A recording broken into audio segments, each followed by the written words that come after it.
be speaking with Steve Conn, who is in the runoff for president of the Detroit Federation of Teachers. Conn is a longtime high school math teacher and the elected union leader at Cass Tech High School. Good evening. Hi, how are you? So what would you say are the big issues in the election? Really the future of public education and teachers' jobs in the district. Because starting in 2010, we had, with Race to the Top, the setting up of a huge so-called reform plan, which has really just decimated public education in Detroit. And it was with the participation of the union officials, the Detroit Federation of Teachers and the National American Federation of Teachers. Wow. Now, when people think of Detroit, they think bankruptcy and blocks of empty areas and so on. And so how has all that affected the schools? Well, under state management, the school district's deficit has actually increased. The state took us over saying that we had, poor finances. It's gotten worse under state management, and our finances were not great. We're a poor area, high poverty area. Michigan, like the rest of the country, suffers racial discrimination and poverty and income discrimination too, but nothing compares to how the state has driven us further down.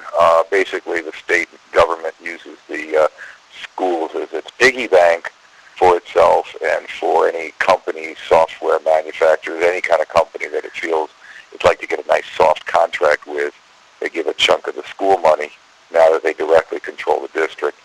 And the teachers are fed up with this. They're constantly coming back to us with threats and actions on pay cuts. Can't even get us books, have increased class size. We're even threatening this year to put 43 in a class. Whoa, wait, 43? What is it 43 now? Students. What is it 43 now? Students. Oh, it's really close to that in many, actually more than that in some of our classrooms, but officially it's at 38.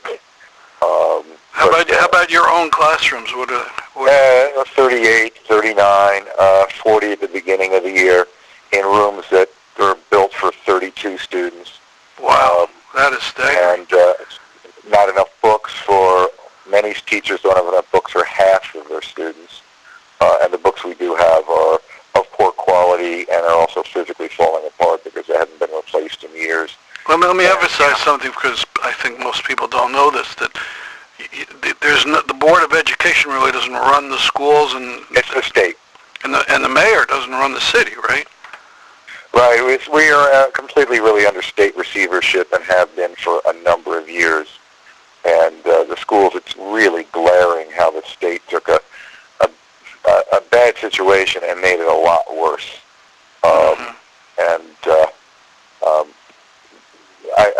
The teachers are adamant that's got to end.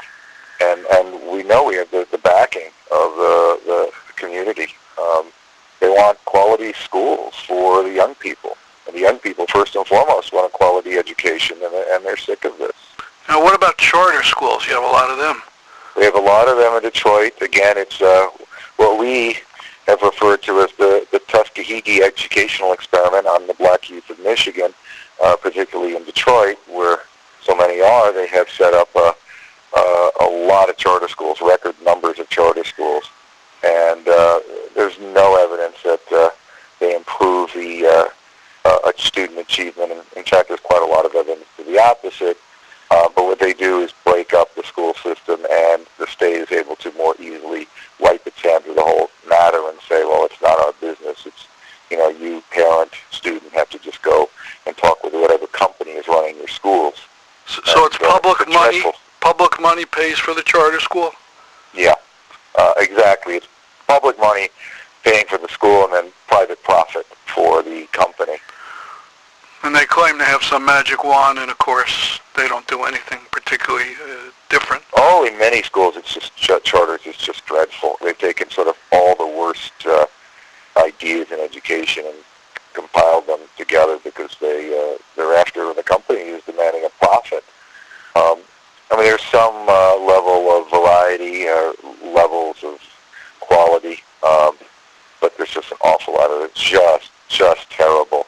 The worst of all is the state receivership district, the kind of thing that was first set up in New Orleans after Katrina, and then was generalized to the country with Race to the Top.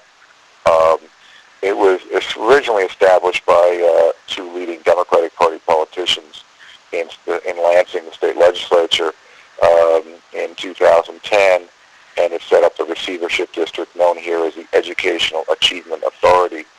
And it's just a dismal failure. They just took 14 schools from the district, put them into this Achievement Authority, and they've got nothing to show for it. It's been a complete disaster. Our union, this is part of the problem, our union leadership did nothing. I think the high point of their opposition, you can't even really call it opposition to that, was to demand that they get a face-to-face meeting with the incoming, at that point, incoming head of the EAA to be able to ask him whether it was going to be a union school system or not. And, of course, when you have to ask, the real answer is no, and it is, in fact, non-union, largely Teach for America. The teachers, and largely it's computing, it's learning online.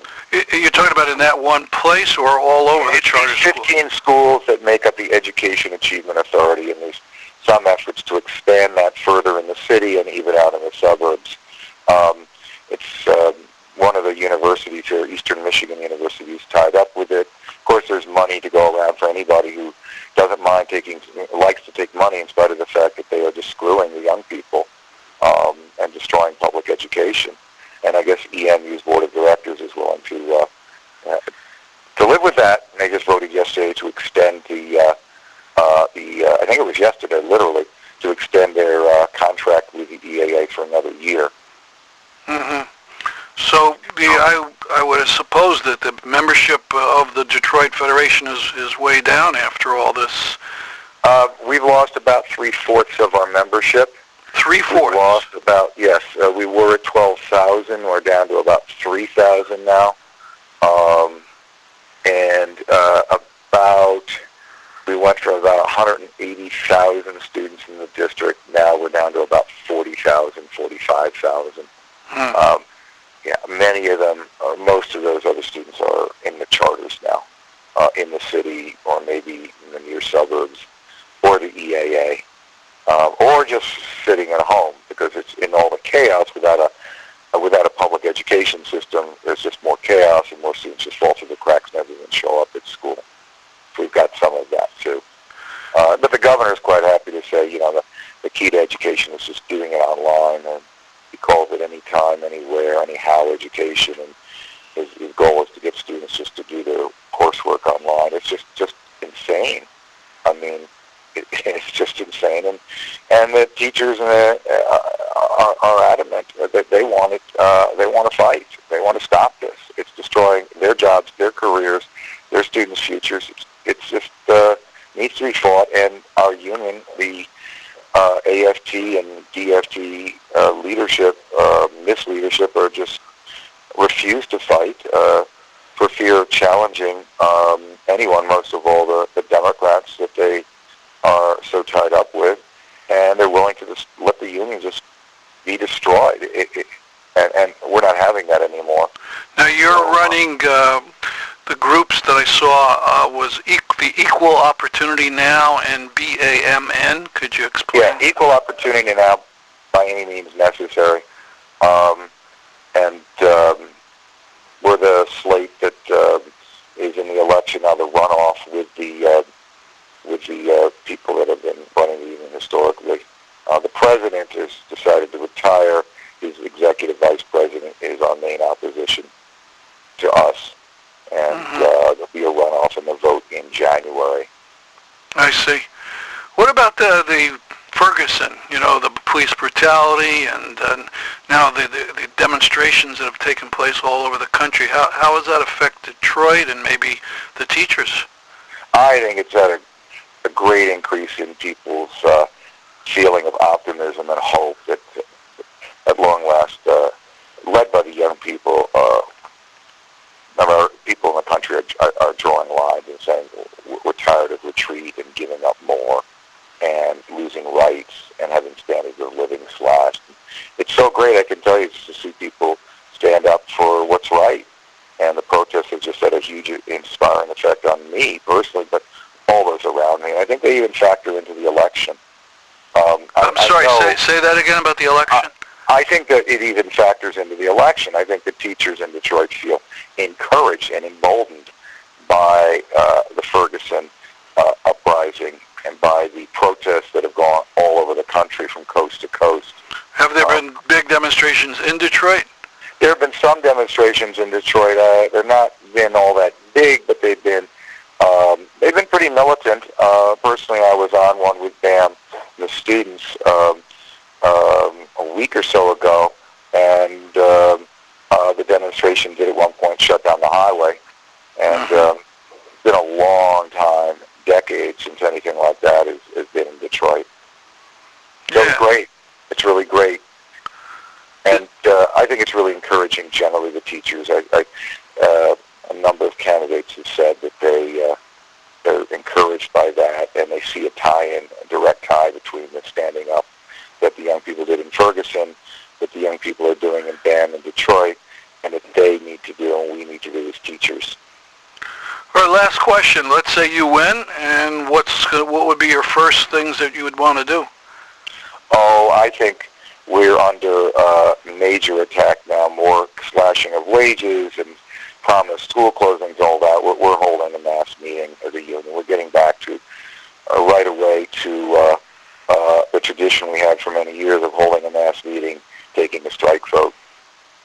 And then I think in this case, because now we have this more general political struggle in the country around civil rights, and generally also because the people of Detroit are so involved, so fed up and involved with trying to get back control of the schools and defend public schools, that we'll have a number of meetings that will include students and parents in the community as well. Now you talk about strike vote. Do you have a contract? Well, yeah, in a way, it was written by our employer. I mean, and then the AFT, DFT leadership pushed through a ratification of it. It's basically stripped of all the rights that we once had. In fact, only a recent reissue even had a pay scale in the actual book itself. It's nothing. If you want to call it a contract, it's just an elucidation or just spelling out of the boss's rights to do anything they want. Wow. It's just that gross. And I think we're just going to toss that to the curb, and we're going to take a stand for real contract, which is class size reduction, a pay increase, at least warding off any pay cut that they've got. And really, we have to talk about pay increases, particularly for our young teachers who have been frozen on steps for years now. That's got to end. Hey, well, and I know we will get huge support from the people of Detroit. Excellent. All right, well, thank you very much for talking with me. Thank you.